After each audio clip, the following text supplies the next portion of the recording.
ঈমান যে মানুষের ভেঙে যায় এই অধ্যায় অনেকেরই জানা নাই, অনেকে মনেই করে না যে ঈমান মানুষের ভাঙতে পারে।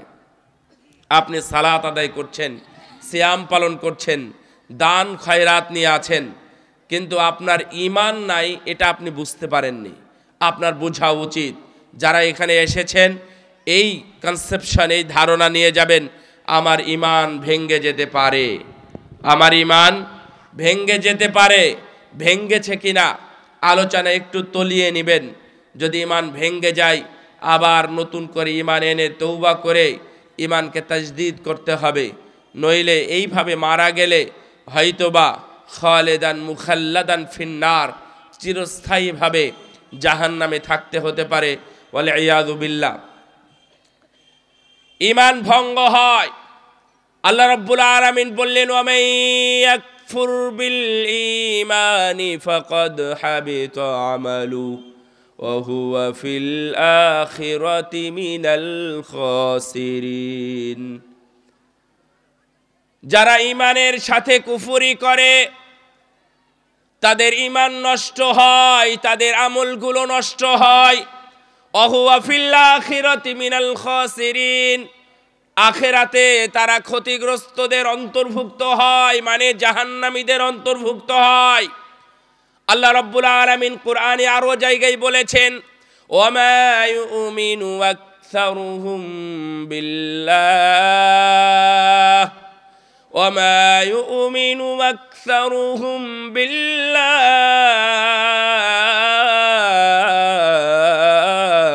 ইল্লা ওয়া হুম মুশরিকুন। মানুষ ঈমান আনে, ঈমান আনার পরেও তারা মুশরিক, মানে হুম মুশরিকুন, মানে ইশরিকুন। ঈমান এনেছে তারা মুসলিম, নামধারী তারা মুমিন, এরপরেও তারা শিরক করে। আল্লাহর ভাষায় আল্লাহ রাব্বুল আলামিন বলছেন ওরা মুশরিক। তাহলে আপনি কি মনে করেছেন এরা অমুসলিম? না, এই কথাটা আল্লাহ মুসলমানদেরকে লক্ষ্য করে বললেন, মুসলমানদের লক্ষ্য করে বললেন। আরো দুই একটা আয়াত পড়লে পরিষ্কার হবে যে এটা আল্লাহ অমুসলিম হিন্দু ইহুদি নাসারাদেরকে বলেন নাই, আল্লাহ মুসলমানদেরকে লক্ষ্য করেই বলেছেন। যেমন মান ইয়াকফুর বিল ঈমান, যারা ঈমানের সাথে কুফরি করে, মানে ঈমান আছে আবার কুফরি করে, আল্লাহ দ্রোহিতা করে, বা আল্লাহর সাথে পাল্লা দেয়, অথবা আল্লাহকে অপমান করে, ছোট করে, ঠিক এই সকল কারণে মানুষের ঈমান আমল নষ্ট হতে পারে। ঈমান যাদের আছে আল্লাহ তাদের দিকে লক্ষ্য করে বলছেন, উলাইকা হাবিতাত আমালুহুম ফালা নুকিমু লাহুম ইয়াউমাল কিয়ামাতি ওয়াজনা। ওরা তারাই যাদের আমলগুলো নষ্ট হয়েছে। আল্লাহ রাব্বুল আলামিন বললেন, কিয়ামতের দিন আমি তাদের আমলগুলো ওজন করব না। আপনি এত আমল করেছেন, একবার সুবহানাল্লাহ বললে, কেউ যদি মন থেকে আল্লাহর তাসবিহ পাঠ করার জন্য সুবহানাল্লাহ বলে, রাসূল সাল্লাল্লাহু আলাইহি ওয়াসাল্লাম বলছেন, আসমান এবং জমিনের মাঝে যত ফাঁকা জায়গা আছে তা নেকি দিয়ে পরিপূর্ণ করে দেওয়া হয়। সুবহানাল্লাহ। তে এতগুলো নেকি আপনার, আল্লাহ রাব্বুল আলামিন আপনাকে লক্ষ্য করেই বললেন, ফালা নুকিমু লাহুম ইয়াউমাল কিয়ামাতি ওয়াজনা, কিয়ামতের দিন তাদের আমল আমি ওজনই করব না, ওজন করা হবে না তাদের আমলগুলো। কি হবে?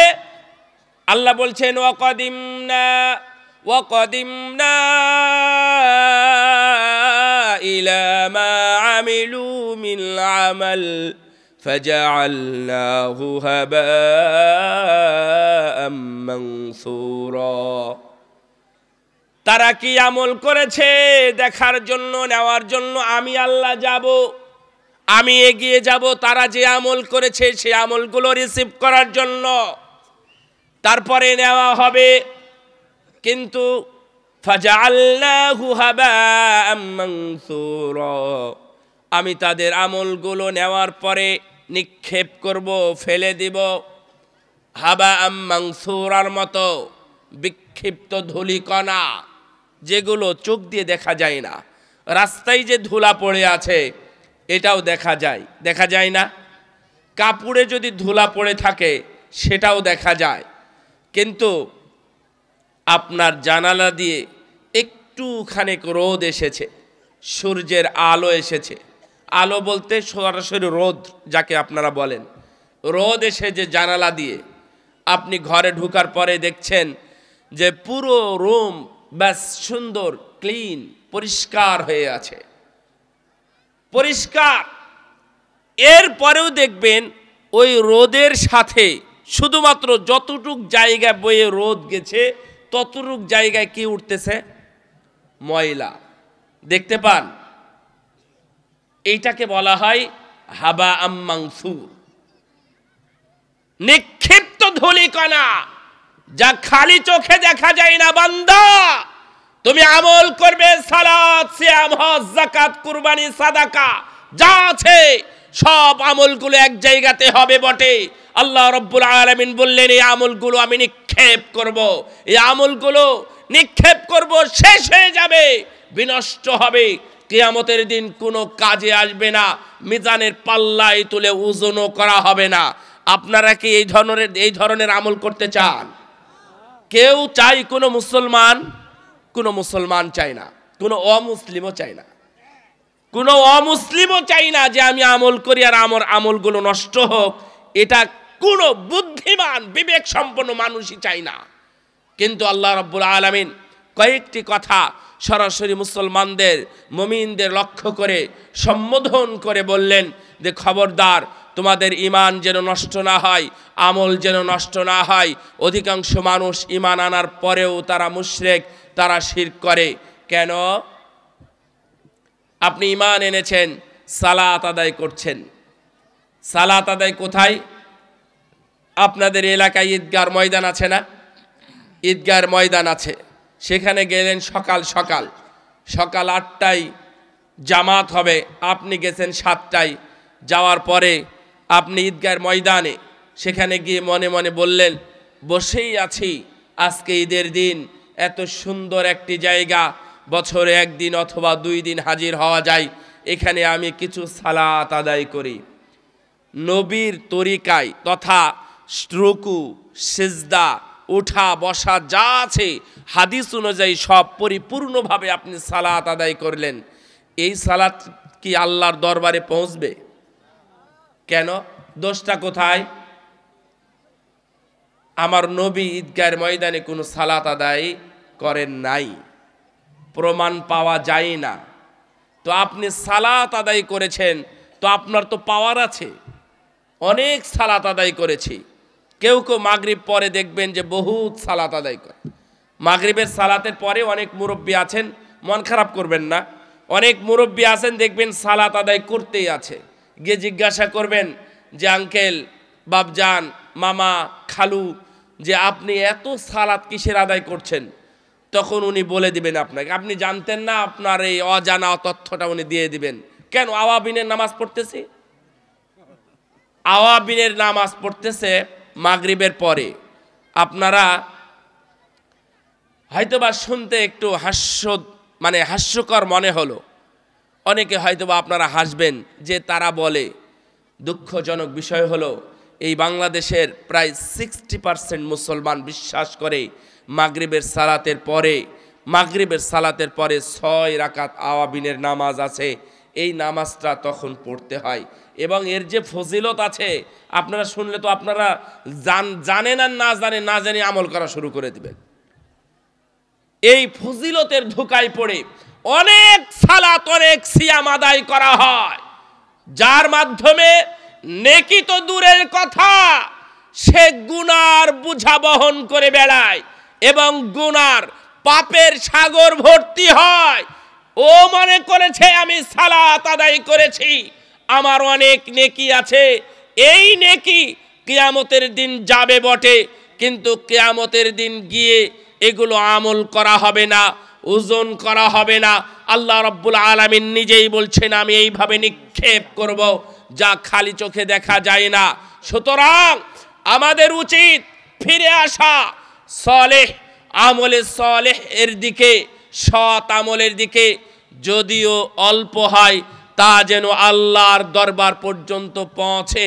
তাহলে আমাদের সতর্কতামূলক ইহতিয়াতান জেনে নিতে হবে যে আমাদের ঈমান নষ্ট হয় কিভাবে। এই অধ্যায়টা আরও যদি লম্বা করতে পারতাম তাহলে আরও ভালো হতো, কারণ যে এই জায়গায় বেশি কথা বলতে হয় যে ঈমান যে নষ্ট হয় মানুষ এটা জানেই না, বুঝেই না। রাসূল সাল্লাল্লাহু আলাইহি ওয়াসাল্লামের সাহাবীরা রাসূলের মৃত্যুর পরে অনেকেই বললেন যে না আর যাকাত টাকাত দেওয়া লাগবে না। কেউ কেউ বললো যে না ইবাদত যা করেছি, আল্লাহর নবী মারা গেছেন আর কিছু করতে হবে না। যারা এই ধরনের মানসিকতায় নিয়ে এসেছিল বা যাদের মানসিক অবস্থা এমন ছিল তারা কি সাহাবী না? তারাও সাহাবী, আশ্চর্যের কোনো কারণ নেই, এটাই বাস্তব এবং সত্য কথা। এই সাহাবীদের মধ্যেই আরবদের অনেকে অস্বীকার করলেন না আর যাকাত দিতে হবে না। তখন আবু বকর রাদিয়াল্লাহু তাআলা আনহু ওই মুমিনদের, ওই মুসলিমদের বিরুদ্ধে যুদ্ধ ঘোষণা করলেন। বললেন যে যারা সালাত এবং যাকাতের মধ্যে পার্থক্য মনে করে, যারা সালাত আদায় করবে মসজিদে যাবে অথচ যাকাত দিবে না, যাকাত দিতে অস্বীকৃতি জানাবে, অস্বীকার করবে, আমি তাদের বিরুদ্ধে যুদ্ধ ঘোষণা করলাম। ওমর রাদিয়াল্লাহু আনহু প্রথমে উনি বুঝতে পারেন নাই, এই জন্য আবু বকরের সাথে কথোপকথনে লিপ্ত হলেন যে না এই সিদ্ধান্ত কিভাবে সুন্দর হয় যে তারা কালেমা পড়ে, আল্লাহকে বিশ্বাস করে, নবীকে মেনে নেয়, আবার সালাতও আদায় করে, তাহলে তাদের সাথে আপনি যুদ্ধ করবেন কিভাবে? আবু বকর রাদিয়াল্লাহু তাআলা আনহু যখন হুঙ্কার ছেড়ে বললেন না, যারা রাসূলের যুগে ধানের সাথে বস্তা দিত যদি বস্তা দিতে অস্বীকার করে আমি তাদের বিরুদ্ধে যুদ্ধ ঘোষণা করলাম। এই হুঙ্কার যখন ছাড়লেন তখন উমর বললেন যে হ্যাঁ ঠিক আছে, আপনি ঠিক পথে আছেন, আমি ভুল পথে ছিলাম। আমি আপনাকে বুঝাতে চাইলাম যে মানুষের ঈমান নষ্ট হয়। এই যে দেখেন যাকাত অস্বীকার করার কারণে তাদের ঈমান নষ্ট হয়ে গিয়েছিল, এই জন্য যুদ্ধ হয়েছিল। যুদ্ধের নাম হলো রিদ্দার যুদ্ধ। রিদ্দার যুদ্ধ হয়েছিল। যারা মুমিন মুসলমান ফিরে গেছে আবার তারা কাফের অথবা মুসলিম হয়ে গিয়েছিল, যুদ্ধের মাধ্যমে, যুদ্ধ ঘোষণার মাধ্যমে তাদেরকে ফিরিয়ে এনেছিলেন। এইটাই হলো যুদ্ধ, ঈমান ফিরানোর যুদ্ধ। আপনাদেরও এখন লাঠি ফালা নিয়ে অথবা মিসাইল নিয়ে কোনো অস্ত্র নিয়ে যুদ্ধে নামতে হবে না, শুধুমাত্র কয়েকটি অ্যান্টিবায়োটিক জেনে নিতে হবে, যেগুলো করলে আপনার ঈমান নষ্ট হয় ওগুলো ছেড়ে দিতে হবে। আমরা দেখতে পাচ্ছি আমার বাম পাশ যারা বসে আছেন, আপনার ডান পাশে কিছু জায়গা আছে এবং ভিতরে যে জায়গা আছে এই জায়গাগুলোর ব্যাপারেও কোরআন থেকে যদি কথা বলা হয় আপনি আর একজনের জন্য জায়গা করে দিন, আল্লাহ রব্বুল আলামিন আপনার জায়গার ব্যবস্থা করবেন। সুবহানাল্লাহ। আল্লাহ বলছেন ইযা কিলা লাকুম তাফাসসাহু ফিল মাজালিস, ও বান্দারা, ও মুমিনেরা, তোমরা জায়গা করে দাও আর এক মুমিন মুসলমানের জন্য, তারা যেন বসতে পারে, তারা যেন দ্বীনের আলোচনা শুনতে পারে, ঈমান ভঙ্গের কারণগুলো জানতে পারে। ইফসাহিল্লাহু লাকুম, আল্লাহ রাব্বুল আলামিন তোমাদের জায়গা প্রশস্ত করে দিবেন। আল্লাহু আকবার। দেখেন এই জায়গা কি আপনার? এই জায়গা আপনার না, অন্যের জায়গা। আপনি বসেছিলেন, আপনি একটু জায়গা কম করে নেবেন, অন্যজন বসবে, এটাই আল্লাহ রাব্বুল আলামিন খুশি হয়ে আপনার জায়গার ব্যবস্থা করে দিবেন। সুবহানাল্লাহিল আযীম ওয়া বিহামদি। চলেন একটু কারণগুলো শুনে আসি। আমরা অনেকে জানি কিছু, তারপরেও আমি জাস্ট ফর রিমেম্বার আপনাদের আবার বলা উচিত, এই জন্য বলতেছি। এক নম্বর কারণ, ইবাদতের সাথে, আল্লাহর ইবাদতের সাথে শিরক করে বসা। আল্লাহ রাব্বুল আলামিন বলেছেন ফামান কানা ইয়ারজু লিকা রাব্বি ফালইআমাল আমালান সালিহা ওয়ালা ইউশরিক বিইবাদাতি রাব্বিহি আহাদা। যারা চায় আল্লাহর সাথে সাক্ষাৎ করতে, আল্লাহকে দুই নয়ন ভরে দেখতে চায়, যারা আল্লাহর দিদার পেতে চায়, তাদের উচিত আমালান সলিহা, তারা যেন সৎ আমল করে। অন্য উল্টোপাল্টা আমল নয়, কিন্তু অসৎ আমল নয়, সৎ আমল করে। তাদের উচিত তারা যেন সৎ আমল করে। সৎ আমল করলে আল্লাহর সাথে সাক্ষাৎ হবে, আল্লাহকে দেখা যাবে। এর মধ্যে আকীদা জড়িয়ে আছে আয়াতের মধ্যে। অনেকেই আমাদের মধ্যে এখন পর্যন্ত বিশ্বাস করে আল্লাহ রাব্বুল আলামিন হলেন নিরাকার সত্তা। নাউযুবিল্লাহ। ইমাম আবু হানিফার বক্তব্য আছে না, মানে অনেকেই আছেন যারা তারা মনে করেন ইমাম আবু হানিফার আকীদা ছিল এরকম। ওটা হচ্ছে মিথ্যা কথা এবং ডাহা মিথ্যা কথা যে ইমাম আবু হানিফা এই ধরনের আকীদা পোষণ করতেন। কখনোই না।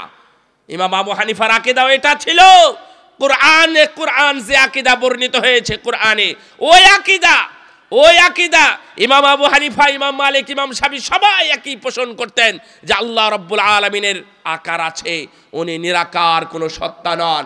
যদি তাই হয়, যদি নিরাকার সত্তা হন, তাহলে কিয়ামতের দিন বা জান্নাতের মধ্যে জান্নাতীরা দেখবে কিভাবে? নিরাকার সত্তাকে দেখা যায়? আল্লাহ রাব্বুল আলামিন তার নূরের পর্দা এভাবে ফেলে দিবেন, জিজ্ঞাসা করবেন, ও মুমিনরা, যারা ছেলে এবং যারা শিরক করো নাই, তাদের জন্য আছে কি? আছে আল্লাহর চেহারা। সুবহানাল্লাহ। আল্লাহ রাব্বুল আলামিনকে দেখা যাবে, নূরের পর্দা ফেলে দিবেন, জান্নাতীরা এইভাবে তাকিয়ে থাকবে। কতদিন অথবা কতক্ষণ বা কত বছর, কতটুক সময় ধরে তাকিয়ে থাকবে আল্লাহ রাব্বুল আলামিনের সেই সত্তা, সেই চেহারার দিকে, এটা কেউ জানে না। যতদিন আল্লাহ রাব্বুল আলামিন এইভাবে থাকবেন, জান্নাতীরা এইভাবে ঘাড় কাত করে অথবা এইভাবে তাকিয়ে থাকবে, আল্লাহ রাব্বুল আলামিনকে দেখতেই থাকবে আল্লাহ রাব্বুল আলামিনকে। কত সুন্দর হতে পারে তাদের হিসাবের বাহিরে, তাদের পরিকল্পনার বাহিরে এই আল্লাহ রাব্বুল আলামিনকে দেখা যাবে। আবার আল্লাহ যখন পর্দা ফেলে দিবেন, তখন মুমিনরা বলবে, কি ব্যাপার, কি হলো, কি যেন হয়েছিল। এইভাবেই আল্লাহ রাব্বুল আলামিনকে দেখা যাবে। তো আল্লাহ বললেন, ফামান কানা ইয়ারজু লিকা রাব্বিহি, যারা তাদের প্রতিপালকের সাক্ষাৎ চায়, দিদার চায়, আল্লাহকে দেখতে চায়, ফালইআমাল আমালান সলিহা, সে যেন সৎ আমল করে, ওয়ালা ইউশরিক বিইবাদাতি রাব্বিহি আহাদা, এবং ইবাদতের মধ্যে কোনোভাবেই যেন তারা শিরক না করে। শিরক করা যাবে না। শিরক করলে অনেকগুলো ক্ষতি। দেখেন, বাস্তবতায় আসেন। শিরক, ইন্নাহু মান ইউশরিক বিল্লাহ ফাকাদ হারামাল্লাহু আলাইহিল জান্নাহ, কেউ যদি শিরক করে আল্লাহ রাব্বুল আলামিন তার উপর জান্নাত হারাম করে দেন। ওয়াল ইয়াযু বিল্লাহ। জান্নাত হারাম করে। আপনার জন্য কোথাও যদি যাওয়া হারাম হয়, আপনি কি দুনিয়াতে কোথাও যেতে পারেন? যেতে পারেন না। কোনো জিনিস খাওয়া হারাম, আপনি কি ওটা খেতে পারবেন? অসম্ভব। মুমিনরা খায় না। আল্লাহ রাব্বুল আলামিন নিজেই বললেন ওর জন্য জান্নাত হারাম। কিয়ামতের দিন যারা শিরক করে তাদের ছোট্ট একটা নমুনা আমরা বলতে পারি। ইব্রাহিম আলাইহিস সালাম এবং আজরের মধ্যে যে কথোপকথন আছে, সূরা মারিয়ামের দেখবেন 41 থেকে নিয়ে 50 আয়াত পর্যন্ত 16 নম্বর পারার 7 নম্বর পৃষ্ঠা জুড়ে আছে ইব্রাহিম আলাইহিস সালাম এবং তার বাবা আজরের মধ্যে কথোপকথন। এক সময় আজর রেগে গিয়ে বলে, লাইল্লাম তানতাহি লাউরজুমান্নাকা ওয়াহজুরনি মালিয়া। ইব্রাহিম, তুমি আমাকে যে বাণী শোনালে, তুমি আমাকে যে বক্তব্য শোনালে, তুমি তোমার কথা উজ্জ্ব করে নাও। যদি না নাও, তাহলে পাথর দিয়ে মেরে তোমার মাথা আমি চূর্ণ করে দিব। ইব্রাহিমের বাপ আজর এইভাবে দুনিয়াতে বলেছিল। কিন্তু দেখেন, জান্নাত হারাম করা হয়েছে এই ইব্রাহিমের বাবা আজরের উপরে। যখন ইব্রাহিম আলাইহিস সালাম দেখবেন, তখন আল্লাহর দরবারে গিয়ে ওই আগের কথা স্মরণ করাবেন। আল্লাহ, তুমি যে আমাকে বলেছিলে আমাকে অপমান করবে না কিয়ামতের দিন। আমার বাবা আজকে অপমানিত হয়ে লাঞ্ছিত হয়ে জাহান্নামে যাবে, এর চাইতে বড় অপমান লাঞ্ছনা আর কি হতে পারে? অর্থাৎ কোনো একটা আবেদন করতে চাইবেন আল্লাহর কাছে, আল্লাহ রাব্বুল আলামিন তখন বলবেন ইন্নী হাররামতুল জান্নাতা আলাল কাফিরিন। এই শোনো ইব্রাহিম, তুমি কি জানো না যে আমি দুনিয়াতেই ওয়াদা করেছি, আমি দুনিয়াতেই বলে দিয়েছি, দুনিয়া থাকতেই আমি ঘোষণা করে দিয়েছি, সব মানুষের কানে কানে পৌঁছানো হয়েছে যে আমি কাফেরদের উপরে, যারা শিরক করে এবং যারা কুফরি করে তথা যারা কাফের, এই কাফেরদের জন্য আমি জান্নাত হারাম করে দিয়েছি। কথা এখানে ফাইসালা শেষ। সুতরাং যদি কেউ শিরক করে তাহলে তার জন্য ভয়াবহ অধ্যায় আছে। ওয়ালাউ আশরাকু লাহাবিতা আনহুম মা কানু ইয়ামালুন। যদি তারা শিরক করে তাহলে পূর্বে যারা যত আমল করেছে এই আমলগুলো সবই নষ্ট হয়ে যাবে। আপনি আমল করেছেন কষ্ট করে। হাজী সাহেবদেরকে মুহতারাম, আমার অনেক দিনের শোনা, কানে শোনা পরিচিত আর কি, আমার চোখে দেখা মনে হয়নি, জানি না, এমনি কোথাও হতেও পারে বিভিন্ন জায়গায়। মুহতারাম সানাউল্লাহ আল মাদানী হাফিজাহুল্লাহ ওয়া রাআহ ওয়া আইয়াদা, ওনার সাথে কোনোদিন সাক্ষাৎ হয়েছে কিনা জানি না, কিন্তু ছোটকাল থেকেই ওনার নাম শুনেছি। আজকে আমি মঞ্চে সুযোগ্য সভাপতি হিসাবে আমার ডান পার্শ্বে ডান হস্ত হিসাবে পেয়েছি, আলহামদুলিল্লাহ। দোয়া করবেন আল্লাহ রাব্বুল আলামিন যেন তাদের এবং আমাদের ছোট্ট ছোট্ট অল্প অল্প কিছু মেহনতকে কবুল করে নেন, আমিন। উপস্থিতি, আমি বলছিলাম যে দেখেন যে যদি কেউ শিরক করে বসে তাহলে সে আল্লাহকে অপমান করে, আল্লাহকে ছোট করে ফেলে। জিন্দেগিতে অনেক কিছু করবেন কিন্তু কোনোদিন শিরক করবেন না, খবরদার, কোনোদিনই শিরক করবেন না। যখনই শিরক করবেন তখনই আপনার ঈমান নষ্ট হবে। যদি শিরক করে বসেন, ঈমানকে আপনি নিজের ঈমানকেই জবাই করে দিলেন, নিজের ঈমানকে নিজেই জবাই করে দিলেন। অর্থাৎ আপনি ভাবখানে এরকম যেন আপনি ঈমানহীন বা ঈমান হারা একজন ব্যক্তি। যদি কেউ আল্লাহ ছাড়া অন্যের দরবারে সেজদা করে, কেউ যদি আল্লাহ ছাড়া অন্যের দরবারে মান্নত করে, কেউ যদি আল্লাহ ছাড়া অন্যের দরবারে গিয়ে সালাত আদায় করে, কেউ যদি আল্লাহ ছাড়া অন্যের দরবারে গিয়ে সন্তান অথবা সন্তান সন্ততি বা দুনিয়াবি কিছু চাই বা জান্নাত চাই, তাহলে তার ঈমান ওখানেই নষ্ট হয়ে যায়। এই বাংলার জমিনে যত মাজার এবং কবর পূজা আছে, সব জায়গাতে এই মানুষগুলো যায় তাদের ঈমানকে বিক্রি করার জন্য।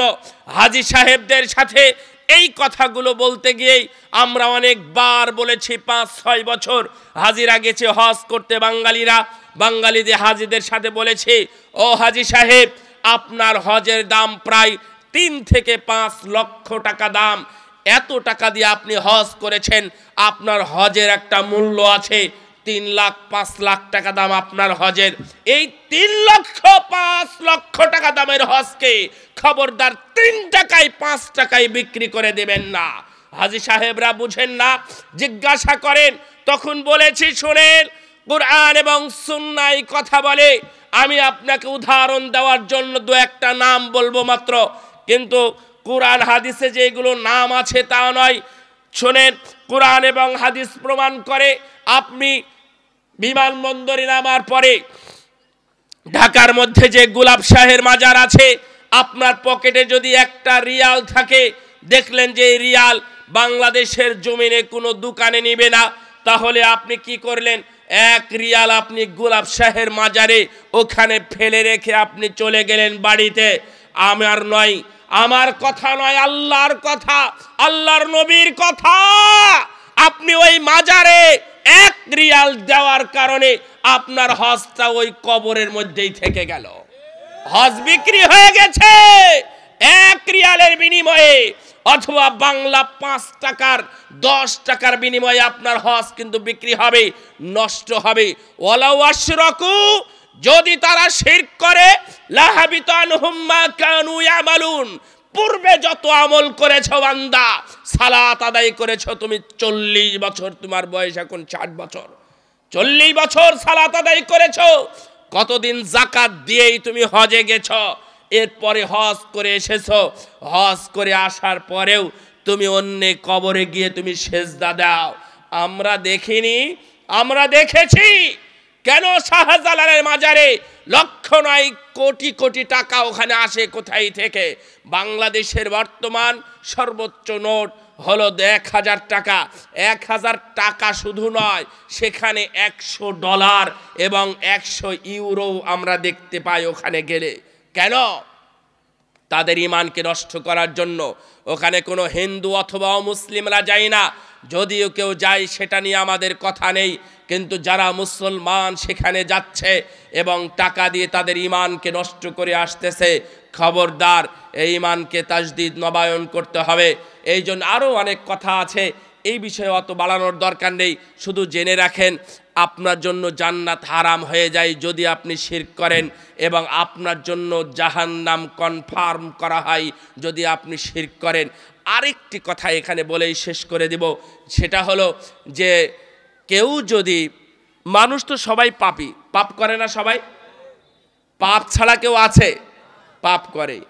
যদি আপনি বোকা অর্থাৎ আহাম্মক বা কম বুদ্ধির পাপী হন, কম বুদ্ধির পাপী হন, তাহলে আপনি শিরক করবেন।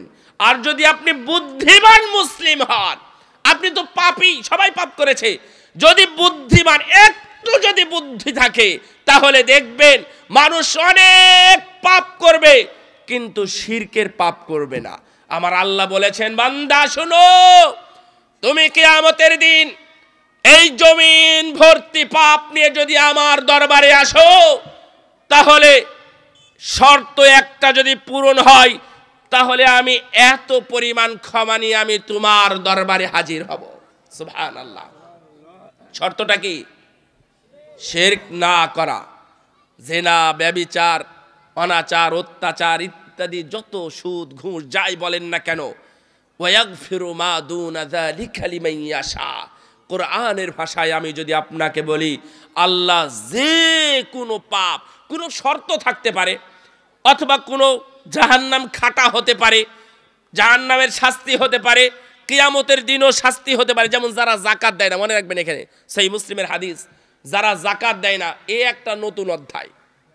যারা যাকাত দেয় না তাদের শাস্তি কোথায় হবে জানেন? কিয়ামতের দিন। যারা যাকাত দেয় না তাদের শাস্তি হবে কিয়ামতের দিন। কিয়ামতের দিন শাস্তি হওয়ার পরে ভাষা হলো, আল্লাহর নবী বলছেন, এরপরে তার হিসাব শুরু হবে। যারা যাকাত দেয় তাদের উপর আল্লাহ এতই রাগান্বিত, যাকাত দেয় না বা যাকাতকে গড়িমসি করে, আল্লাহ তাদের প্রতি এতই রাগান্বিত, তাদের শাস্তি আগে কিয়ামতের মাঠেই হবে। মাঠেই হওয়ার পরে তাদের হিসাব হবে। তাদের শাস্তি আগে হবে, তারপরে হিসাব হবে।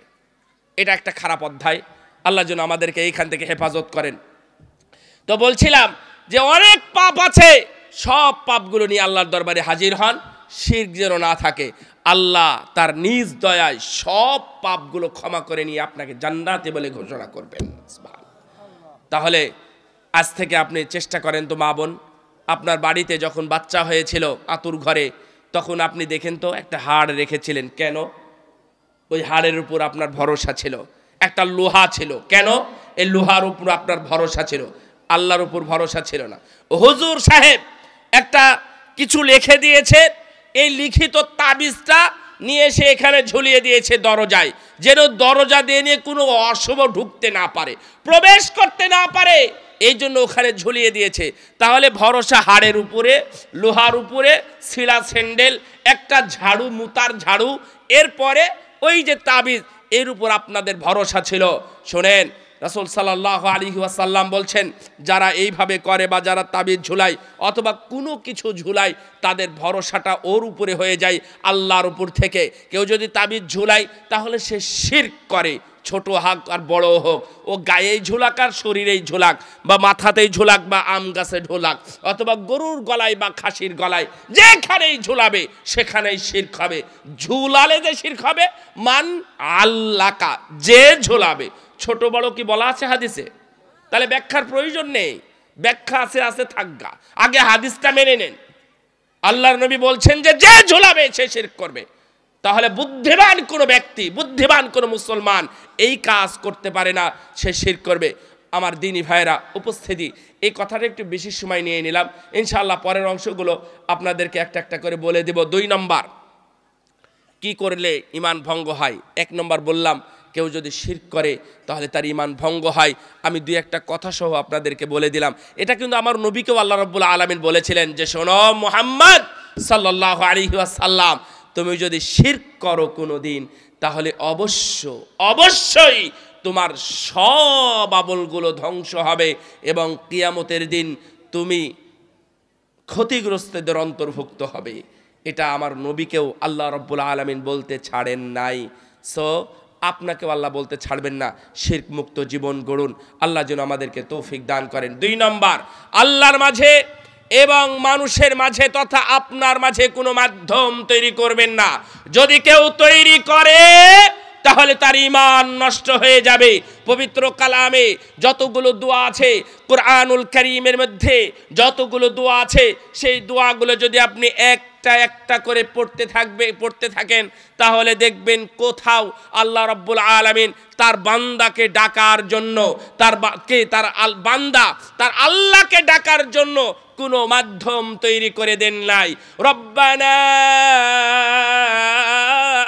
আতিনা ফিদ দুনিয়া হাসানা ওয়া ফিল আখিরাতি হাসানা রব্বানা যালামনা আনফুসানা ওয়া ইল্লাম তাগফির লানা রব্বিরহামহুমা কামা রব্বায়ানি সগীরা।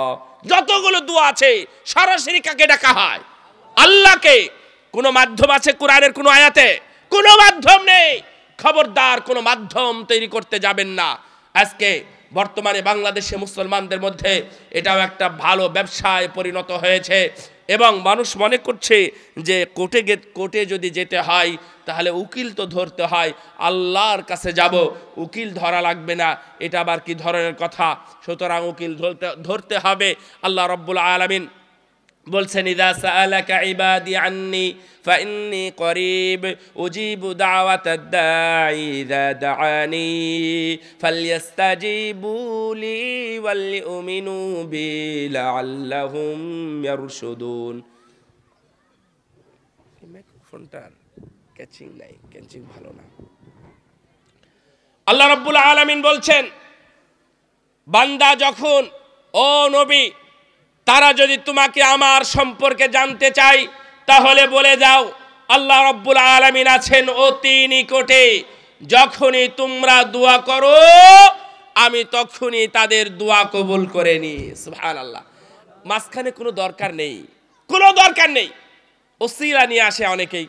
মানুষ মনে করে অবতাগু ইলাইহিল ওয়াসিলা, সূরা মায়েদার এই 35 নম্বর আয়াতের মাধ্যমে ওসিলা তালাশ করে, যেটা ওসিলা ধরতে হয়।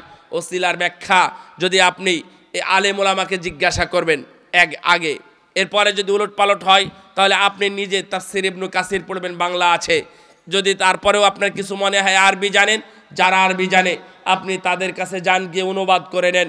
তাফসিরে তবারি, তাফসিরে কুরতুবি, অথবা অনেকগুলো তাফসির আছে। এই তাফসির, এই আয়াতের তাফসিরে কোথায় আছে যে পীর ধরতে হবে, এই কথা কোথাও লেখা আছে কিনা এটা আমাকে একটু পড়ে শোনান। যদি ও পড়ে শোনায়, যদি বলেন যে না এখানে পীর ধরার কথা নেই, তাহলে আর একজন আলেমের কাছে গিয়ে আবার আপনি জিগান, আসলে এই জায়গাটার একটু অর্থটা করে দেন তো, কি লেখা আছে শুধু অর্থটা আমাকে করে দিবেন। তাহলে দেখবেন ওই আলেম কোনোভাবে পীরের নাম বের করতে পারে কি না। কোনো পীর ধরার কথা নেই। তাহলে আপনারা পীরের প্রতি এত পাগল হয়ে গেলেন কেন? একজন বলেছে, এটাই আপনারা পাগল, বলেছে যে আপনারা যদি আমার পীরের মুরিদ হন তাহলে কিয়ামতের দিন আমার পীরের একটা বিশাল বড় লঞ্চ বা জাহাজ থাকবে, এই জাহাজে করে পুলসিরাত পার করে দিবে। নাউযুবিল্লাহ। এরা পীর, এইসব পীর ধরবেন কিভাবে? ওরা বুঝেইনি এখন। পুলসিরাত কাকে বলে জানেন? কেউ বুঝেন আপনারা? যদি বুঝেন তাহলে আলহামদুলিল্লাহ, যদি না বুঝেন বুঝতে পারেন, সমস্যা নেই। হাসরের ময়দান পার হয়ে, হাসরের ময়দানের পরে কোনো একটা পুলসিরাত বা কোনো একটা জায়গা পার হয়ে যেতে হবে জান্নাতে। যারা মুমিন বা জান্নাতি তারা তো খুব দ্রুত পার হয়ে যাবে, যারা এটা পার হতে পারবে না তারা জাহান্নামের মধ্যে পড়ে যাবে। ব্রিজ থাকে কার উপর? নদীর উপরে, তাই না? পানির উপরে থাকে তো। সব কথাগুলো কি বুঝেন আপনারা? পানির উপরেই যদি ব্রিজ থাকে, যখন ব্রিজ থাকবে না তখন নৌকা কার উপর দিয়ে যাবে? তাহলে ওই হুজুরের নৌকাটা কার উপর দিয়ে চলবে? লা হাওলা ওয়ালা কুওয়াতা ইল্লা বিল্লাহ। এই জাহান্নামের আগুন ফুদ্দিলাত আলাইহিন্না তিসআতা ওয়া সিত্তিনা জুসা। ও সাহাবীরা, নারুকুমুল্লাতি তুকিদুন, তোমরা যে আগুন জ্বালাও, এই আগুনের উপরে আরো 69 ভাগ বাড়িয়ে জাহান্নামের আগুনকে প্রস্তুত করা আছে। আল নারুল্লাহিল মুকাদা আল্লাতী তাত্তারিউ আলাল আফিদা। এটা এমন আগুন, মানুষকে যদি স্পর্শ করে তাহলে তার জ্বলিয়ে পুড়ে সব ছারখার করে দিবে। যদি আপনি দুনিয়ার আগুনে হাত দেন আপনার আঙ্গুল পুড়বে, যদি আপনি পা দেন তাহলে পা পুড়বে। হাত দিলে কি, ডান হাত দিলে কি বাম হাত পুড়বে দুনিয়ার আগুনে? আরে জাহান্নামের আগুন যদি তোকে স্পর্শ করে মিয়া, যখনই স্পর্শ করবে তার পুরো যা কিছু আছে তার হৃদয় সহ সব কিছু জ্বলে যাবে। এটা হলো জাহান্নামের আগুন। আর জাহান্নামের আগুনের উপর দিয়ে তুমি নৌকা নিয়ে যেতে চাও? হ্যাঁ, বিভ্রান্তিমূলক কথাবার্তা বলে মানুষকে বিভ্রান্ত আর বেশি দিন করা যাবে না ইনশাআল্লাহ। মানুষ জানবে কুরআন এবং সহিহ সুন্নাহ ভিত্তিক কিভাবে আমল করতে হয়, আর কোনটা সহিহ এবং কোনটা যঈফ এটাও মানুষ জানবে, এবং পীর মুরিদের ব্যবসাও একদিন বন্ধ হয়ে যাবে। রাসূল সাল্লাল্লাহু আলাইহি ওয়াসাল্লাম বলছেন, শুনেন, লা ইয়াবকা আলা যাহরিল আরদি বাইতু মাদারিন ওয়ালা ওয়াবার। আজকে আমরা কোথাও যদি জোরে আমিন বলতে যাই তাহলে মসজিদ থেকে বের করে দেওয়া হয়। কোথাও যদি রফুলে দেইন করি তাহলে বলা হয় মাছি তাড়ো কেন? আর তোমরা কি এখানে এখনো মূর্তি রাখো বগলের তলে? বিভিন্ন ধরনের কটূক্তিমূলক কথাবার্তা বলে শরীয়তের সাথে তারা ঠাট্টা বিদ্রুপ করে আমাদের এই আমলকে নিয়ে। মনে রাখবেন, আজকে নয়, কালকে নয়, একদিন এই যুগে এই দেশে একদিন আসবে যেই দিন রাসূল সাল্লাল্লাহু আলাইহি ওয়াসাল্লাম বলছেন পৃথিবীতে কোনো বাড়ি বাকি থাকবে না। সেই বাড়ি পাকাই হোক আর পশমের হোক আর খড় দিয়ে তৈরি হোক আর মাটি দিয়েই তৈরি হোক, ইল্লা আদখালাহুল্লাহু কালিমাতুল ইসলাম। আল্লাহ রাব্বুল আলামিন প্রত্যেক বাড়িতে সবার কাছে ইসলাম পৌঁছিয়ে দেবেন। বিইজ্জি আজিজিন আও যুল্লি যালিলিন। তুমি যদি গ্রহণ করো তাহলে সম্মানের সাথে, আর যদি না গ্রহণ করো তাহলে লাঞ্ছনার সাথে, অপমানের সাথে বাধ্য করা হবে তোমাকে সহিহ আকীদা গ্রহণ করতে। আজকে তোমরা আল্লাহ সম্পর্কে আকীদা, রাসূল সম্পর্কে আকীদা, সালাতের ঠিক নাই, তোমরা ইসলামের হেফাজত করতে আসো, তোমরা ভালোভাবে ইসলামকে মানুষের দরবারে পৌঁছাতে আসো, তোমরা মানুষের বাড়ি বাড়ি গিয়ে তাবলীগ প্রচার কার্য পরিচালনা করো। দুঃখের বিষয় হলো তুমি 2 রাকাত রাসূলের নামাজ উপহার দিতে পারো না, 2 রাকাত রাসূলের নামাজই তুমি উপহার দিতে পারো না, অথচ পুরো দেশে, পুরো পৃথিবীর আনাচে কানাচে তোমরা দাওয়াত পৌঁছানোর চেষ্টা করতেছো। একদিন থাকবে না ইনশাআল্লাহ। সহিহ আকীদার পতাকা একদিন পথ করে উঠবে ইনশাআল্লাহ। শোনেন, আজকে পীর মুরিদি ব্যবসা হয়েছে, মানুষ মাধ্যম ধরা শুরু করেছে আল্লাহকে ডাকার জন্য। আল্লাহ রাব্বুল আলামিন বললেন যে না, ইয়্যাকা না'বুদু ওয়া ইয়্যাকা নাস্তাঈন। আল্লাহ, দেখেন সালাতের মধ্যে দাঁড়িয়ে আপনি কাকে বলছেন? আল্লাহকে বলছেন, মুনাজাত করছেন আল্লাহর সাথে। আল্লাহ, আমি কেবল তোমারই ইবাদত করি, তোমার কাছেই সাহায্য চাই। এটা আপনার নামাজের মধ্যেকার ওয়াদা। আর নামাজ পড়েই, সালাত শেষ করেই আপনি ওয়াদা ভঙ্গ করে দিচ্ছেন। সাবধান, খবরদার, যদি কেউ এই ধরনের মাধ্যম ধরে বা ধরাকে বিশ্বাস করে তাহলে তার ঈমান ভেঙ্গে যাবে, টুট হয়ে যাবে, ঈমান নষ্ট হয়ে যাওয়ার সমূহ সম্ভাবনা দেখা দিবে। তাহলে ওসিলা 3টা, ছোট্ট করে বলে দিই, এক, আল্লাহর গুণবাচক নাম রহমান। আল্লাহ, তোমার রহমান নামের ওসিলায় তোমার কাছে দয়া ভিক্ষা করছি। আল্লাহ, তোমার গাফুর গাফফার নামের ওসিলায় আমি তোমার কাছে ক্ষমা প্রার্থনা করছি। আল্লাহ, তোমার তাওয়াব নামের ওসিলায় আমি তোমার কাছে তওবা করছি। আল্লাহ, তোমার এই নামের ওসিলায় আমি তোমার কাছে ক্ষমা চাচ্ছি, তুমি আমাকে ক্ষমা করো। এই সুন্দর সুন্দর নাম দিয়ে আল্লাহ রব্বুল আলামিনকে ডাকেন এবং আপনি ক্ষমা চান, তওবা করেন, আপনি জান্নাত চান। আল্লাহ, তুমি তো কারীম, তুমি তো মহান দাতা, তুমি আমাকে দুনিয়াতে দাও এবং তুমি আমাকে আখিরাতেও দাও। এই নামগুলো বলে আল্লাহর কাছে চান। ওয়ালিল্লাহিল আসমাউল হুসনা ফাদউহু বিহা। আল্লাহ নিজেই বলে দিয়েছেন আল্লাহর গুণবাচক নাম আছে, এই নাম দিয়ে তুমি আল্লাহর কাছে চাও। 2 নম্বর, সৎ আমল। আপনাদের মনে আছে 3 জন ব্যক্তি পাহাড়ের গুহায় আটকা পড়েছিল। 3 জন 3টা আমলের কথা বলে আল্লাহ রাব্বুল আলামিন সেখান থেকে মুক্ত করেছিলেন। এই গল্প কি আপনাদের মনে আছে? আলহামদুলিল্লাহ।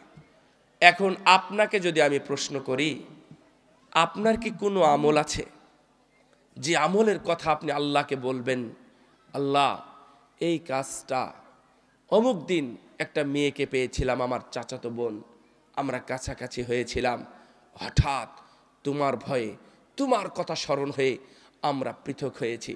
আল্লাহ, সত্যি যদি আমি তোমার ভয়ে করে থাকি, আমি তোমার ভয়েই করেছিলাম, যদি আমি তোমার ভয়ে করেই থাকি, তাহলে তুমি আমাকে এই করোনা ভাইরাস থেকে তুমি আমাকে মুক্ত করো। বলতে পারবেন? সাহস আছে? যদি থাকে আলহামদুলিল্লাহ, যদি না থাকে তাহলে হতাশার কারণ নেই। আজ রাতে উঠেই আপনি 2 রাকাত সালাত আদায় করেন না, না হলে ঘুমানোর আগে 2 রাকাত সালাত আদায় করেন। সালাত আদায় করে আল্লাহর কাছে চোখের পানি ছেড়ে দেন। আল্লাহ, আমি নরমালি রাতের তো সালাত আদায় করি না, এই 2 রাকাত সালাত আদায় করলাম, পৃথিবীর কেউ দেখেনি, আমি এখন জেগে আছি, পরিবারের সবাই ঘুমাচ্ছে, আমি জানি আল্লাহ তুমিও জেগে আছো, সত্যি আমি তোমার জন্য 2 রাকাত সালাত আদায় করলাম। আল্লাহ, আমি শুধুমাত্র তোমার জন্য 2 রাকাত সালাত আদায় করলাম। সত্যি যদি তোমার জন্যই আমি 2 রাকাত সালাত আদায় করি, এই সালাতকে কবুল করে তুমি এর বিনিময়ে তুমি আমার পরিবারের যে বড় অস্বস্তি আছে, অস্বস্তি থেকে তুমি আমাদেরকে মুক্ত করো। বলতে পারবেন? ছোট্ট আমলটা কিন্তু খুব বড় নয়, কিন্তু আল্লাহর জন্যই শুধু করা, এটা হচ্ছে বড় কথা। আপনি নেন, এই ধরনের সৎ আমলের মাধ্যমে আল্লাহর কাছে বলতে হয়। 3 নম্বর, ভালো ব্যক্তি আছেন, পরহেজগার আছেন, আমি কাউকে ইশারা বা ইঙ্গিত করতে চাই না, কারণ এটা আল্লাহর হাতে। আপনি জানেন যে এই লোকটা পরহেজগার, আপনি তার কাছে গিয়ে বলবেন যে আঙ্কেল অথবা চাচা, মামা বা উস্তাদজি, আমি পরীক্ষা দিতে যাচ্ছি, একটু আমার জন্য দোয়া করবেন তো, যেন আল্লাহ আমার পরীক্ষার অধ্যায়গুলোকে সহজ করে দেন। এই হলো 3টা কথা, মনে থাকবে। ওসিলা বলতে 3টা কথা মনে থাকবে, আজ থেকে যেন ভুল না হয়। অন্যের ওসিলা ধরে ঈমানকে নষ্ট করার দরকার নেই। আমরা একটু এগিয়ে যাই, শেষ হয়ে যাবে। 3 নম্বর, মুশরিক এবং কাফের যারা আছে দুনিয়াতে, তাদেরকে মুশরিক এবং কাফেরই মনে করতে হবে। যদি মনে না করেন তাহলে বুঝবো যে আপনার ঈমানে ত্রুটি আছে, অর্থাৎ আপনার ঈমান ভেঙে যাচ্ছে। তাহলে ঈমানকে আপনাকে তাজদীদ করতে হবে, নবায়ন করতে হবে। তার মানে আপনাকে একটু বুঝিয়েই তো বলতে হবে, যারা কাফের তারা কাফের, যারা মুশরিক তারা মুশরিক, এটা স্পষ্ট, এটা আমি জানি এবং বিশ্বাস করি ওরা কাফের। যারা এই দুনিয়াতে, যারা দুনিয়াতে পৃথিবীতে যারা নবীকে, আমাদের নবী শেষ নবী মুহাম্মদ রাসূলুল্লাহ সাল্লাল্লাহু আলাইহি ওয়াসাল্লামকে শেষ নবী হিসাবে মেনে নেয় না, তাদের কি মুসলমান হওয়ার কোনো অধিকার আছে? অসম্ভব, অসম্ভব, এদের অধিকার নেই। ওরা যতই সালাত আদায় করুক, যতই সিয়াম পালন করুক, যত ইবাদত করুক না কেন, যদি কোনোদিন বলে শেষ নবী বা আমাদের নবী মির্জা গোলাম আহমদ কাদিয়ানী, এই কথা বলার সাথে সাথেই তার ঈমান নষ্ট হয়ে যাবে। ও যাই করুক না কেন, ও কোরআন বিরোধী কথা বলেছে। আরেকটা পৃথিবীতে আছে, আমাদের দেশে থাক চাই না থাক, ইরাক হোক আর ইরান হোক, সে সৌদি আরব হোক আর মদিনাতে হোক না কেন, যারা শিয়া রাফেজি আছে, ইসমাইলিয়া আছে, বাহাইয়া আছে, এই শিয়াদের মধ্যে যারা রাফেজি আছে, এইগুলো যারা, তারা সরাসরি অমুসলিম। এই বিষয়ে দ্বীনি অর্থাৎ আহলে সুন্নাহ ওয়াল জামাআতের যে আলেম ওলামা আছে, এদের মধ্যে কোনো ইখতিলাফ নেই। যারা সরাসরি আবু বকর, ওমর এবং হাফসা ও আয়েশাকে গালিগালাজ করে, যারা এভাবে গালিগালাজ করে, তাদের মুসলমান হওয়ার কোনো অধিকার নেই। আয়েশাকে গালিগালাজ করা মানে কোরআনে যার ব্যাপারে আয়াত নাজিল হয়েছে, একটা নয় 10টা, একটা নয় 5টা নয় 10 11টা আয়াত নাজিল হয়েছে, আল্লাহ রাব্বুল আলামিন তার বারাত, তাকে মুক্ত করেছেন, অপবাদ থেকে মুক্ত করে কোরআন নাজিল করেছেন। এরপরেও তুমি কিভাবে, কোন ধরনের মুসলিম তুমি নাকি বলো যে আয়েশা রাদিয়াল্লাহু আনহা খারাপ মহিলা? এই জন্যই মদিনাতে মাঝে মাঝে আমরা অনুষ্ঠান দেখতাম, বছরে 2-4টা অনুষ্ঠান হয় শিয়াদের, ওরাও তো দেশের নাগরিক, ওদের একটা সুযোগ দেওয়া হয়। যেই দিন সুযোগ দেওয়া হয়, এই সৌদি আরবের অনেক সেনাবাহিনী সেদিন একত্রিত হয়, শেখেরা দেখে আসছেন। হাজিরা যারা, তারা এটা দেখার তেমন সুযোগ হয় না, যারা ওখানে থাকে তাদের দেখার সুযোগ হয়। বিভিন্নভাবে অস্ত্র শস্ত্র নিয়ে তারা এসে হাজির হয়। তার কারণ, আজ থেকে কত বছর আগেও এই শিয়ারা একত্রিত হয়েছিল এই জান্নাতুল বাকি, আপনাদের ভাষায় যেটা বাকিউল গারকাদ, মদিনাতে যে গোরস্থান আছে, এই কবরস্থান থেকে আয়েশার কবর তথা আয়েশার লাশকে তারা তুলে ফেলে দিবে, নাউযুবিল্লাহ। এই জন্যই তথা সৌদি সরকার বেশ সচেতন। আমি বলছিলাম, শোনেন, যারা কাফের তারা কাফেরই, যারা মুশরিক তারা মুশরিকই। টুপি পরলেই সে কোনোদিন মুসলমান হয়ে যায় না। আপনাদের এর মধ্যে তো অনেকেই শার্ট পরে এবং দাড়িস আছে, ও কি অমুসলিম? আমার কথা বুঝতে পারলেন নাকি বুঝেননি? দাড়ি টুপি থাকলেই কি আমি রবীন্দ্রনাথকে মুসলমান বলবো? অসম্ভব। দাড়ি টুপি থাকলেই অথবা মুসলমানের নামের মতো নাম হলেও মুসলমান হতে পারে না। অনুরূপভাবে আমাদের মধ্যেই যাদের দাড়ি নাই, মনে করি যে ওরা অমুসলিম, এটা কি ঠিক হবে? অসম্ভব। ওরা অমুসলিম, ওরা মুসলমান। সুতরাং এই দাড়ি টুপি অথবা চেহারা বা সুন্দর নাম দিয়ে মুসলমান নয়, ঈমান দিয়ে এবং কাজ দিয়ে মুসলমান হতে হবে। আপনি এটা বিশ্বাস করুন, এটা আমাদের দেশে আছে, আমাদের দেশেও আছে। তাদেরকে মুসলিমই মনে করুন, অত সুনাম করার প্রয়োজন নেই, অত গুণ গাওয়ার প্রয়োজন নেই। তাদের মতো আদর্শ রাষ্ট্র গড়তে হবে, এই ধরনের বক্তব্যও আপনাকে বন্ধ করতে হবে। যদি আপনারা বুঝেন তাহলে আলহামদুলিল্লাহ। অনেকেই আছে যে রাষ্ট্রপ্রীতি, অমুক রাষ্ট্রকে তুমি ভালোবাসো, ভালোবাসো ভালোবাসো, তার মতো রাষ্ট্র গড়তে হবে, ওই দেশের মহিলার মতো পর্দা করতে হবে। কে তোমাকে বলেছে? ওই দেশের মহিলারা কেমন পর্দা করে আমরা জানি না? প্রতি রাত্রে যার বিয়ে হয়, আজকে ওর সাথে, কালকে ওর সাথে, তারপরে দিন ওর সাথে বিবাহ হয়, ওর মতো নারী, ওই নারী, আদর্শবান নারী তুমি বাংলাদেশে গড়তে চাও কিভাবে? অসম্ভব। এটা তোমাদের ভুল ধারণা। তোমাদের জানতে হবে শিয়া সম্পর্কে, তোমাদের ওই কাদিয়ানি সম্পর্কে জানতে হবে, ওই রাফেজি সম্পর্কে জানতে হবে। জানার পরে কমেন্ট করতে হবে, মন্তব্য করতে হবে। উল্টা পাল্টা মন্তব্য করে খবরদার মুসলমানদেরকে বিভ্রান্ত করবেন না। অনেকে এই বিষয়গুলো এই অধ্যায়ে যদি আলোচনা করা যেত, এটা দেখবেন ফেসবুকে অনেকে গরম করে দেয়, বড় বড় বক্তা। আমি কারো নাম বলতেও চাই না বা বলার প্রয়োজনও নাই। আলহামদুলিল্লাহ, আপনারা তেমনি শুনলেই বুঝতে পারবেন যে বলতেছে আমার বাংলাদেশ অথবা অমুসলিম রাষ্ট্র এই রোহিঙ্গাদের, এতজন রোহিঙ্গাদের জায়গা দেয়, এতজন সিরিয়াদের জায়গা দেয়, অথচ এই সৌদি আরব জায়গা দেয় না। বেহায়া কোথাকার। আমি বেহায়াই বলবো। সৌদি আরব গিয়ে থেকে দেখে এসেছি, আজকে নয়, কালকে নয়, 1987 সালে, অনেক আগে, যখন সৌদি আরব মানুষ তখন কত লক্ষ ছিল, এখন তো গুনতিতে আমরা 10 লক্ষ গুনতেছি। সেই সময়ে সৌদি সরকার 1 লক্ষাধিক, মানে লক্ষেরও বেশি, 1 লক্ষ রোহিঙ্গাদের জায়গা দিয়েছে। তোমরা কি দিয়েছো? তারা গাড়ি দিয়েছে, বাড়ি দিয়েছে, থাকতে খাবার দিয়েছে, সব কিছু দিয়েছে। ওই 1 লক্ষকে এখন 1 লক্ষ আছে? এখন তো সেখানে 10-15 লক্ষ পার হয়ে গেছে। এবং যা দেখবেন, এবং পৃথিবীর সবচাইতে পবিত্রতম জায়গা সেখানে দেখে আসছেন মক্কায়, তাদেরকে মক্কায় জায়গা দেওয়া আছে, মক্কার পাশে একটা জায়গাতে তারা আছে। অনেক মানুষ, উল্টাপাল্টা মন্তব্য করার কি দরকার? সিরিয়ার 10 লক্ষ মানুষকে জায়গা দিয়েছে সৌদি আরব, আর আপনি বলেন যে জায়গা দেয়নি। হ্যাঁ, মিডিয়া ম্যানছে যারা মানে 10 টাকা দান, 5 টাকা দান করে জান্নাত ও মাকাম পান, আর যারা লুকিয়ে লুকিয়ে না দেখেই মুঠ ভরে টাকা দান করে মসজিদের ছাদ হয়ে যায়, ওদের নাম মানুষ কোনোদিন শুনতে পায় না, ওদের নাম মানুষ কোনোদিন শুনতে পায় না। মিডিয়া তোমাদের হাতে আছে, বলবেই তো বলো। মিডিয়া দিয়ে তুমি দেশ জয় করে ফেলে দিলে।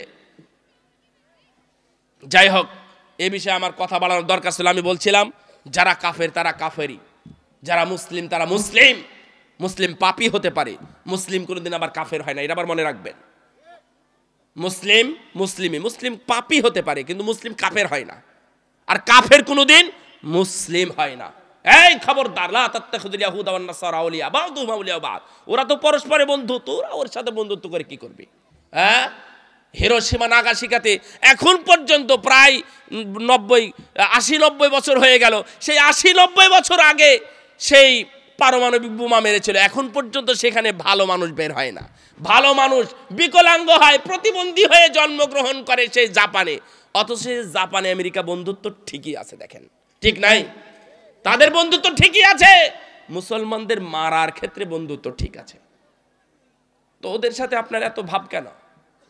যারা মুসলিম তাদের মুসলিম বলেন, আর যারা অমুসলিম তাদেরকে অমুসলিম বলতে আপনার কষ্ট হয়। যদি কষ্ট হয় তাহলে আপনার ইমানের সমস্যা আছে। সাবধান, কথাটা একটু বেশিই বলে ফেললাম, আল্লাহ যেন আমাদেরকে বুঝার তৌফিক দান করেন। রাসূল সাল্লাল্লাহু আলাইহি ওয়াসাল্লামের যে আনিত যে বিধানগুলো আছে, রাসূল সাল্লাল্লাহু আলাইহি ওয়াসাল্লাম যে ফায়সালা দিয়েছেন, সেই ফায়সালাকে উত্তম ফায়সালা মনে না করে অন্যের ফায়সালাকে উত্তম মনে করা। ফালা ওয়া রাব্বিকা লা ইউমিনুনা হাত্তা ইউহাক্কিমুকা ফীমা শাজারা বাইনাহুম সুম্মা লা ইয়াজিদু ফী আনফুসিহিম হারাজাম মিম্মা কাযাইতা ওয়া ইউসাল্লিমু তাসলিমা। না না না, তোমার রবের কসম, ওই ব্যক্তি মুমিন নয় যারা তোমার ফায়সালা মেনে নেয় নাই, যারা মেনে নেয় নাই তারা কখনোই মুমিন নয়। ওমর রাদিয়াল্লাহু তাআলা আনহু হত্যা করলেন, একজনকে মেরে ফেললেন। এটা অনেক বিভিন্ন 2 ধরনের হাদিস আছে, প্রায়টাই সহিহ। ওমর রাদিয়াল্লাহু তাআলা আনহু মেরে ফেললেন একজন মুসলমানকে, চারিদিকে প্রচার হয়ে গেল এবং দুর্নাম ছড়ে গেল। এখন কি হবে ওমর রাদিয়াল্লাহু তাআলা আনহুর? ওমরকেও তো মাথা নিয়ে নেওয়া হবে, হত্যা করা হবে। আল্লাহ রাব্বুল আলামিন ঠিক ওই সময় এই আয়াত নাযিল করে জানিয়ে দিলেন, ও নবী শোনো, তোমার রবের কসম, ওরা মুমিন না যারা তোমার দেওয়া ফায়সালাকে মেনে নেয়নি। আল্লাহ নবী ফায়সালা দিলেন, পছন্দ হলো না, উমরের কাছে গেলে উমর কি তোমাকে রাখবে নাকি? শোনেন, রাসূল সাল্লাল্লাহু আলাইহি ওয়াসাল্লাম যে ফায়সালা দিয়েছেন সেই ফায়সালাগুলো মেনে নেওয়ার মধ্যেই আপনাদের কল্যাণ আছে। উলট পালট ব্যাখ্যা করার চেষ্টা করবেন না, খবরদার। ওমা ইয়ানতিকু আনিল হাওয়া ইন হুয়া ইল্লা ওয়াহিয়ুহা। আল্লাহর নবী যা বলেছেন তা সব কার পক্ষ থেকে? আল্লাহর পক্ষ থেকে বলেছেন। তো যদি তার পক্ষ থেকে হয় তাহলে এত আপত্তি কেন? এত কথা কেন? সুন্নাত বলে তুচ্ছ তাচ্ছিল্য করা কেন? খবরদার, যদি আপনি মনে করেন যে না আমার ইমামটাই সুন্দর, হাদিসটা রাখো, তোমার ইমানই গেছে বেটা, তোমার ইমানেরই সমস্যা আছে। মানুষ অনেকেই জর্দা খায় না? কেউ হারাম মনে করেই খায়। আর এটা হারাম না হালাল এটা আগে বলেন আপনারা? হারাম, ঠিক আছে। তো ম্যাক্সিমাম খায় এটা হারাম মনে করেই, যাই হোক এটা তার নেশা হয়ে গেছে। কিন্তু এর মধ্যে যদি কেউ মনে করে যে না না না এটা হারাম না, এটা মাকরু, তাহলে ওর অপরাধ কয়টা? 2টা অপরাধ। তুমি রফলাইদিন করো না, এটা নিয়ে কোনো সমস্যা নেই, ওর সালাত হবে না, পৃথিবীর কোনো বিদ্বান ফতোয়া দেয়নি, তার মানে ওর সালাত হবে। আমার কথা বুঝেন? ওর সালাত, রফলাইদিন না করলে ওর সালাত হবে, কিন্তু উলট পালট কথা বলা যাবে না। কেউ যদি বলে যে সাহাবীরা মূর্তি রাখত, নাউযুবিল্লাহ, কি বললেন আপনি? আপনার মুখ দিয়ে কথা বের হলো কিভাবে? এবং আলেম বলে কি আবু বকর জান্নাতি, ও নাকি মূর্তি রাখতো। হাই হাই, উমর সে জান্নাতি, উনি নাকি মূর্তি রাখতেন। রাসূল সাল্লাল্লাহু আলাইহি ওয়াসাল্লামকে যারা জীবন দিতে প্রস্তুত ছিলেন রাসূলের বিনিময়ে, আর তুমি তাদেরকে বলো মূর্তি রাখে।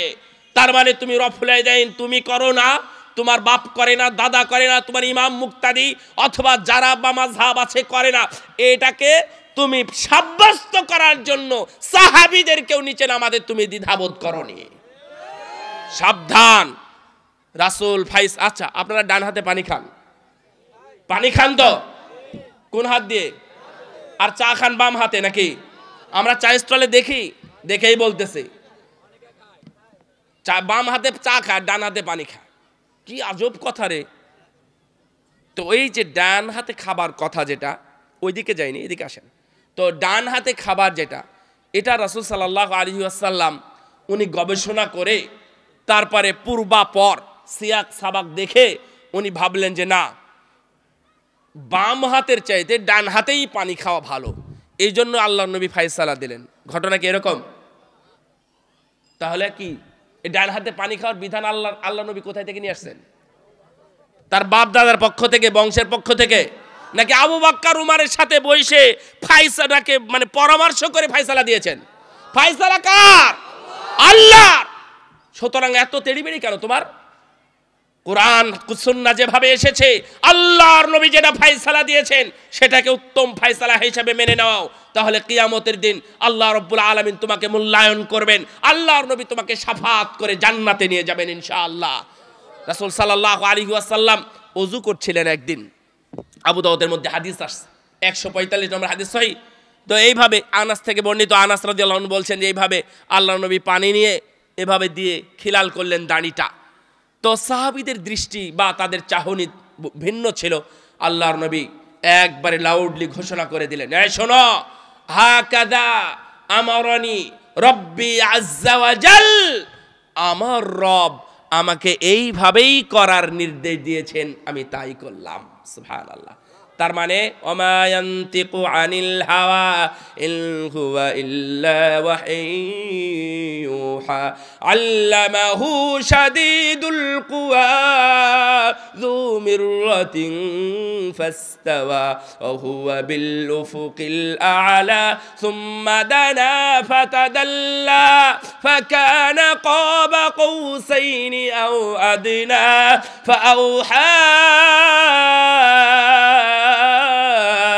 ইলা আবদিহি মা আওহা। উনি সেটাই বলতেন যেটা আল্লাহর পক্ষ থেকে জিবরিলের মাধ্যমে আসে। জিবরিল এসে শিক্ষা দেন, জিবরিল এসে একবারে খাতা কলমে শিক্ষা দিয়ে জানিয়ে দেন, এরপরে আমার নবী সেটা প্রচার করেন। সুতরাং আমি এটা অত বলার দরকার নেই, শুধু এটা মানসিকতা রাখেন, এই মানসিকতা রাখেন, যদি কোনোদিন আল্লাহর নবীর ফায়সালার চাইতে অন্য কোনো ফায়সালাকে আপনি উত্তম মনে করেছেন তো করেছেন, তাহলে আপনার ঈমান গেছে। যদি মনে করেন যে না, সেই যুগের এই দাওয়াত এবং জিহাদ বা দাওয়াতি কর্ম করে কি ইসলাম বা রাষ্ট্র প্রতিষ্ঠা করা যায়, মারো এখন ব্যালট, ব্যালট দিয়ে ইসলাম কায়েম করতে হবে। নো, তোমার রাসূলের বিধানকে উত্তম মনে করতে হবে। কেউ আবার বলল ইনফিরু খিফাফাও ওয়া সিকালাও ওয়া জাহিদু, বেরিয়ে যাও আবাল বৃদ্ধ বনিতা, যাও জিহাদ করো, জিহাদ করে রাষ্ট্র কায়েম করো, বোমা মারো সিনেমা হলে আর বিচারালয়ে, তাহলে ইসলাম কায়েম হয়ে যাবে। এগুলো হচ্ছে সব বিভ্রান্তিমূলক ধারণা। এই বিভ্রান্তিমূলক বুঝের কারণেই মানুষ নষ্ট হয়েছে। আল্লাহর নবীর বুঝটা বুঝতে হবে, সাহাবীদের বুঝতে হবে, তাহলে দেখবেন যে আপনি খাঁটি মুসলিম হয়ে ঈমান নিয়ে আপনি দুনিয়া থেকে যেতে পেরেছেন, আপনার ঈমান নষ্ট হয়নি। সুতরাং আপনার জন্য নাজাত আছে। উপস্থিতি আমার দ্বীনি ভাইয়েরা, তারপরে দিনের কোনো বিষয়কে নিয়ে ঠাট্টা করা, যেটা মাঝখানে বলতেছিলাম, দিনের কোনো বিষয়কে নিয়ে ঠাট্টা করা। এখানে একটু ছোট্ট কথা বলতেই হয় যে কুল আবিল্লাহি ওয়া আয়াতিহি ওয়া রাসূলিহি কুনতুম তাস্তাহজিউন, এই শোনো, তোমরা কি আল্লাহর সাথে, নবীর সাথে, আয়াতের সাথে তোমরা ঠাট্টা বিদ্রুপ করতে না? লা তা'তাযিরু ক্বাদ কাফারতুম বা'দা ঈমানিকুম, কোনো কৈফিয়ত নাই। তুমি ঈমান এনেছিলে, ঈমান আনার পরে তুমি আবার মুরতাদ হয়েছো। নো, এটা চলে না। কোন বিধানের কোন বিষয়ের সাথে খবরদার ঠাট্টা বিদ্রুপ তুচ্ছ তাচ্ছিল্য করবেন না। একটা ছোট বিষয়, এই পায়ে লাথি মারিস কেন বলে না, যখন পায়ে পা মিলানো হয় রাগ করবেন না খবরদার কেউ। আমি আপনার বিরোধী বলিনি বা আপনার পক্ষে বলার চেষ্টা করছি না, কোরআন সুন্নাহ বলার চেষ্টা করছি। যদি কেউ পায়ে পা না মিলান তাহলে আমি আপনাকে এই কথাটা বলে বুঝাই। দেখেন রাসূলুল্লাহ সাল্লাল্লাহু আলাইহি ওয়াসাল্লাম বলছেন, মান সাদ্দা ফুরজাতান, কেউ যদি ফাঁকটা বন্ধ করে, কোথায়, সব এই কাতারের মধ্যে যদি ফাঁকটা বন্ধ করে, ফাঁকটা মানে কি, মানে ছিদ্রটা বা ব্যবধানটা, গ্যাপটা, এই গ্যাপটা কি আপনার দুই পা নাকি আপনার পা এবং আমার পা? এই দুইজনার পায়ের মধ্যে যে গ্যাপটা আছে কেউ যদি বন্ধ করে, আল্লাহর নবী বলেছেন রফা লাহু দারাজাহ, আল্লাহ তার মর্যাদা বাড়িয়ে দেন। সুবহানাল্লাহ। তোমার কত মর্যাদা বেড়েছে, হ্যাঁ? এলাকার বড় নেতা হয়েছো, মর্যাদা বেড়ে গেছে। এখনো তো টাকা হয়নি, না হলে তোমার টাকা হয়েছে, ক্ষমতা বেড়েছে। তোমার তো এখনো সৌন্দর্য বাড়েনি, সৌন্দর্য বেড়েছে। না হলে তুমি সুন্দর কিন্তু তোমার কি নাই, তোমার ডিগ্রি নাই, ভালো শিক্ষা নাই, তাও তোমার মর্যাদা বাড়েনি। শোনেন, আল্লাহ যদি মর্যাদা বাড়ান, পৃথিবীর কারো মর্যাদার সাথে তুলনা করার দরকার আছে? ওয়াবানা লাহু বাইতান ফিল জান্নাহ, এবং কেউ যদি এইটা বন্ধ করে আল্লাহ রাব্বুল আলামিন তার জন্য জান্নাতের মধ্যে ঘর নির্মাণ করে দিবেন। সুবহানাল্লাহ। আর তুমি তুচ্ছ তাচ্ছিল্য করো। আল্লাহ বলছেন, ওয়ানাদা আসহাবুন নারি আসহাবাল জান্নাতি আন আফিদু আলাইনা মিনাল মা আও মিম্মা রাযাকাকুমুল্লাহ ক্বালু ইন্নাল্লাহা হাররামাহুমা আলাল কাফিরিন আল্লাযীনা ইত্তাখাযু দীনাহুম লাইবান ওয়া লাহুওয়া। এক সময় জান্নাত এবং জাহান্নামের মধ্যে, ঠিক আছে, জান্নাত এবং জাহান্নামের মধ্যে ধরে নে লাইভ শো একটা দেখানো হবে, জান্নাতেরা কিভাবে আছে, কি ভোগ করে, আর জাহান্নামীরা কি শাস্তি ভোগ করছে।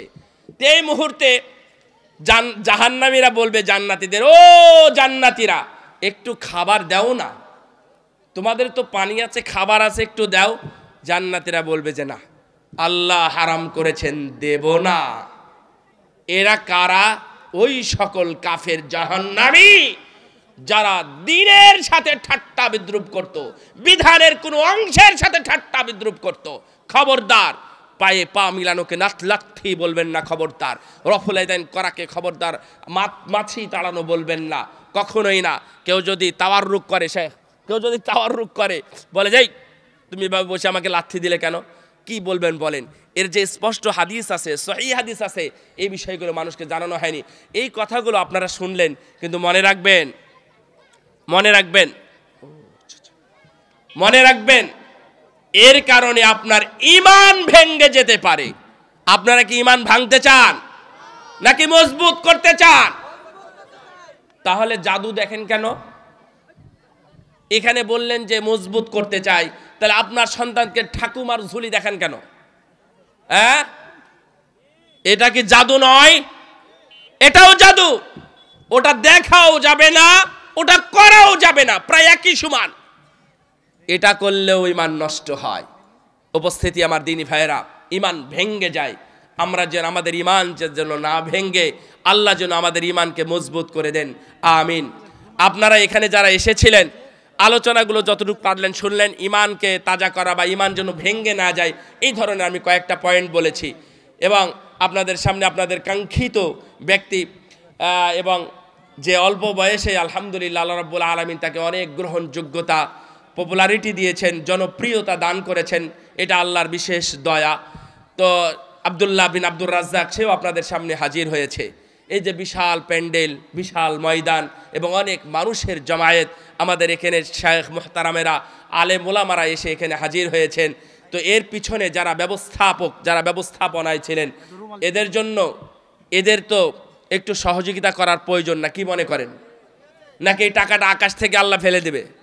হ্যাঁ, না জমিন থেকে খুঁড়লে কি পাওয়া যাবে? কি দিয়ে করতে হবে? আপনার আমার সহযোগিতা দিয়েই করতে হবে। আমি আপনাদেরকে চাপ দিব না, নাম বলে বলবো না এত হাজার দান তাকে তুমি দিও জান্নাত মাকাম, এইসব কথা না বলে